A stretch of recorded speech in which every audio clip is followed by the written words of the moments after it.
Alright fellas, my name is Boo, and this is way above my standard time for commentary. I'm more of a 5 to 8 minutes kind of commentator. But in Battlefield, there's a lot of action and there's a lot of shit to talk about, and I'd like to think this video is going to reflect that with a lot of killing and a lot of advice on how to attack Operation Metro, because as of yesterday this map was completely new to me. I didn't follow the alpha, I didn't play it, and I didn't watch much gameplay of it. Very, very little. So yesterday on the beta's early release, I'm recording this on the 28th, so I tried it for the first time on the 27th, and it was my first time getting a real feel for it, and I was quite overwhelmed at how difficult the attacking seemed. And you can see I've got a few kills ranging from quite a large width, going from right to left, spotting enemies who are posted up behind rocks, prone in grass. Very hard to pick out and pretty difficult to shoot with this M16. But eventually get a fourth guy here posted up behind this wall. I think now's a good time with 4 down. Hell the fuck no. That's the kind of feel you get with Operation Metro. Just when you feel you've killed enough people, there's always one more scattered around in the most random spot possible. But then I tried something new. I tried playing the Recon class and using this little device here. It's the mobile spawn point device. What it does is let your squad spawn on wherever you position it, no matter who's alive or dead. When you position it in a good spot, which is close to the objective but out of the enemy's sight and in cover, it offers a whole new option for you. It guarantees that when you die, you will be able to respawn and be instantly in the fight, ready to go wherever you choose. You don't have to rely on your squad mates to be in the right spot, and you also don't have to rely on them to be alive. Your mobile spawn point device, you can spawn on it when you like, and you can position it wherever you like. That's the beautiful thing about it. Just make sure that you've put it in a good spot, which, like I say, is out of the enemy's line of sight and fairly close to the objective, so that you don't have to make a big trip every time you respawn. More so that when you do spawn, you can aim down sight and start shooting at targets instantly. So from the point where I first put down the device, up to here now where I've planted, I managed to pick off 5 guys. But unfortunately it was not enough. There was another sniper in the back with an SVD who took me down, but thanks to my device I'm instantly back in the fight, and I can have another go at taking him down and planting, with a few teammates who finally decided to push up with me. And it's time to start picking them off again with this little rifle, which some of you might not recognise, but trust me, you do have it. I believe it's called an MK11. It's basically the default rifle for the American Recon player. But it looks a little different, doesn't it? It doesn't have a sniper scope on it. I personally don't like the sniper scopes too much, but if you look a little further and you customise it a little more, you can see that you can take the scope off and just use this thing with iron sights. And to me, that's a lot better. Now it's like using an M14. It's a lot easier to pick people off because they're not at mighty long ranges, but they're not up in your grill. They're at that mid-range where you need to precisely pick off their head from behind a wall or out of the grass. It's a nice gun to have. And if indeed you want to use a mobile device from Recon class, you have to use a Recon gun, and I think this one is the best choice, especially at the early stages. Maybe there's something better waiting for me, but everybody has the MK11, so it'll work for this particular strategy. So with the same tactics you've used to try and approach A, do the same for B. What makes this part of the map difficult to attack is that it is extremely fucking wide, and for the attackers when they're pushing up, there's very, very little cover, and there's very few channels for you to actually try and get through unharmed. And the first thing that came to my head that closely resembled this base was the first base of Nelson Bay from Bad Company 2. Kind of similar in that it's huge and wide. Anyone could be scattered anywhere and there's pretty much zero cover. Although I do think Nelson Bay was slightly easier because it had this little route on the right hand side with an ATV that kind of made for better access. And that was the sound of the MCOM station exploding. If you can manage to get past the first base using that setup, then attacking the second base may be a little bit of a more fun experience. This is my favourite base to attack. And this is one of DICE's new features in action which I never knew about until I was offered the choice. To accept a revive or to decline. And I accepted, because these two fuckers came through a doorway and I wanted to pistol whip both of them. The ability to accept a revive or to decline. DICE, I strongly fucking approve. Good addition. Now, attacking the second base. What made the first base difficult for me was the extreme width and the fact that there were no clear-cut channels that led towards the MCOMs. With the second base, there's 3. The left tracks, the right tracks, and the middle tunnel. The B MCOM station was located on the right hand tracks, and the big advantage that you have when attacking these MCOM stations is that you can either dip down below the ground level on these tracks and you'll get some decent cover from the platforms, or you can try going through the train, popping out and looking out of each window as they come. You can also try going down these corridors on the right hand side, and you can weave in and out between all three of these options. Basically, there's a lot of cover to help you get to the B MCOM, and once it's been planted, it's just a case of killing everyone who comes from their side of the station. And of course, the attackers have a big cover advantage if you get there faster. Like, you take the place I'm at now. The bottom half of my body is covered on the right hand side by the platform, and my entire body is covered from the left by the train. So I'm a small target, I'm a hard target, and you could also try and spice it up. If you think they'll expect you down there and pre-aim it, change it up a little. Go in the train, shoot them out the windows, and catch them off guard. Just make the most of all these options, and taking the B MCOM just shouldn't be a problem. A is harder. The reason A is harder is because it's situated in the middle of the station, and when they spawn, the first thing they see is the room where A is.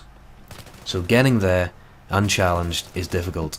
I managed to get in there with my M4 and get a plant off, but I'm kind of on a solo mission here. Killed a lot of people already, but I've still got to kill a few more. While we're on this topic, I would suggest going with the M4, particularly at the early stages, because it's probably one of the better weapons you could opt for. Now they're starting to flood the doors. I throw a grenade for a little bit of assistance. Grenade gets one, turn the corner, and there's another two. So I get one, pistol whip one, and his buddy gets me. Seriously, that was a lot of fucking people, man. I thought I did pretty well, and I still didn't get the job done. So he's gonna defuse, and we're gonna try again, but you know what? I'm gonna do the slaying from outside this time, while someone else does the dirty work and plants the fucking bomb. The truth is, when the enemies get inside the room, then you have a problem. Stop them from getting in there. So when that bomb's planted, this left side is the best way to cut them off, because you're entirely protected by a wall on your left side, and you have, again, this platform cover, the train cover. This spot is brilliant, because from the point where they spawn, and the route they've got to take to get to that A room, they've got to go through your line of sight, and if you can shoot them, then they're not going to defuse the bomb, as I get 4 before they can get through the doorway, between my M4 and my M9. So enough of us are pushed up to be able to cut them off entirely, with the bomb finally ticking down in its last legs. Base taken, move up. I like the sound of that. Although, the next base ain't exactly very welcoming. In fact, it's fucking disastrous. I'd say this is probably even harder than the first base, if you're not quite sure of how to approach it. Basically, the next base is situated at a higher level. Ground level, more specifically, I guess. We're finally leaving the train tracks for good. To get to that high level, we gotta take some stairs, or escalators. And once again with this base there are 3 channels, but all these 3 channels are escalators. And escalators, when thought of in a gunfight situation, are a fucking nightmare for the guy at the bottom and a paradise for the guy at the top. Now, the reason being because, in general, with verticality, the guy who has the higher ground has the advantage. If you're in a position where you can look down at your opponent who has to look up at you, you're going to have the much easier end of the gunfight. And trying to attack this third base on Operation Metro, it really puts an emphasis on that vertical advantage. Because from the other guy's point of view, well, it looks a little bit like this. Yeah. Seems even harder when you've got an entire fucking firing squad around you, looking down with their assault rifles. Not to mention that the escalators offer a little more cover for the guy at the top too, because the escalators have handrails. So if you've got a guy shooting at you from above who is only just about poking his head over a fucking handrail, I think you're gonna have a pretty tough time getting up them. So, with this third base, there's 3 sets of stairs in total. There's the front middle, the back middle, and the stairs on the right hand side. The ones that I'm on right now are the front middle ones.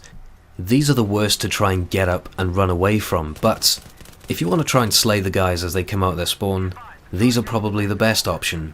But I killed so many guys and put them on respawn delays with the M249 saw there, I decided I'd just take a chance and leg it into this corridor where B is. And the other guys have got A. I'm pretty close to B, I suppose I could try and arm it, I'll try and do it while I'm shooting. Okay, this isn't going well. Why isn't it working? God damn it, I'm gonna guess I wasn't close enough to it. But I decided I'd just try and get away from there, because stepping out there for a plant is kind of risky because it faces their spawn. However, I've killed so many guys now with this M249 saw. I need a reload and I need to throw down some ammo for myself. But thank fuck my boys have finally turned up to help me take on B. You know what, lads, this gun was built to drop people in big numbers and put them on respawn delays. Why don't you do the dirty work while I mop up back here? There we go, good lad.